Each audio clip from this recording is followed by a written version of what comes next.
বন্ধুরা, তো সবাই কি করছো? আমার রান্না বান্না কমপ্লিট হয়ে গেছে। তো আজকে বলেছিল কাজে যাবে, ওই জন্য রান্নাটা তাড়াতাড়ি করে করা হয়ে গেল। জল খাবে? ধরো ভালো করে। তো ওর বাবাকে খেতে দিয়েছি, খাবে। ফোনটা ধরছে, ভিডিও করছে, ওই জন্য খাচ্ছে না। তো তোমাদেরকে দেখাই কী কী রান্না করলাম আজকে। হয়ে গেছে জল খাওয়া? ভাত খাবে? জল খেলে বেশি ভাত খেতে পারবে না। তো দেখো, হ্যাঁ এক্ষুনি দেবো, একটু বলে দিই কী কী করলাম। তো এটা পটল ভাজা, না ভুল করে ফেলেছি, সরি। পটল ভাজাটা আমার ছেলে কিন্তু সবজি একদমই খায় না, কিন্তু আজকে জানি না একটুখানি এটা কেটে খেলো, সামান্য, আর খায়নি কিন্তু। তো এটা পটল ভাজা, এটা বেগুন ভাজা, এটা কলা ভাজা, এটা আলু ভাজা, এটা ঢেঁড়স ভাজা, এটা উচ্ছে ভাজা, আর এটা হচ্ছে নিম ফুল ভাজা। এটা নিম ফুল।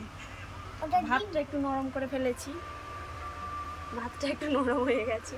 তো অনেক রান্না গরমে হয়ে গেল নরম, জানি না। এটা চাটনি, এটা চিংড়ি। কোনটা দেবো তোমাকে? আমার ভাত আর এইটা খেতে মন চাচ্ছে। তোমার বাবাকে দিলাম, তুমি আগে খাও, ঠিক আছে? এটা মাছ, মাছের তরকারি, এটা মাংস, এতে চিংড়ি আছে, চিংড়ির একটু ঝাল টাইপের। এটা চাটনি, এটা জল। আর ওর বাবা শশা খুব একটা অল্প খায়, ওই জন্য কাটা হয়নি। আর আইসকে খেতে দেবো, ওর বাবাকে দিলাম। তুমি এইটা খাও, তুমি এইটা খেলে খাও। কেন পড়ে যাবে? তো খেতে দিয়েছি, খাবে, একটু বসে থাকবো, খাওয়া হবে। আইসকেও খাওয়াবো। তো এখন কটা বাজে? 12:30 বাজে। আমাদের 11টার সময় রান্না হয়ে গেছে, কারণ ওই বললাম কাজে যাবে বলেছিল, তাড়াতাড়ি করে রান্নাটা করলাম। কাজে যায়নি আজকের দিনে, কেউ কাজে যায়? খুব রাগ হচ্ছিল কাজে যাবে বলেছিল বলে। আজকের দিনে কেউ কাজে যায়?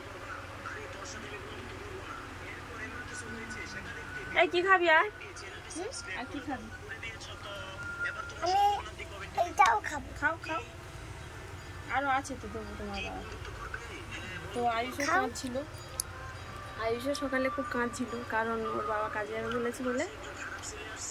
তো ওর বাবা যায়নি, ওই জন্যে আবার ও ঠিক আছে। নে কি খাবি? খা।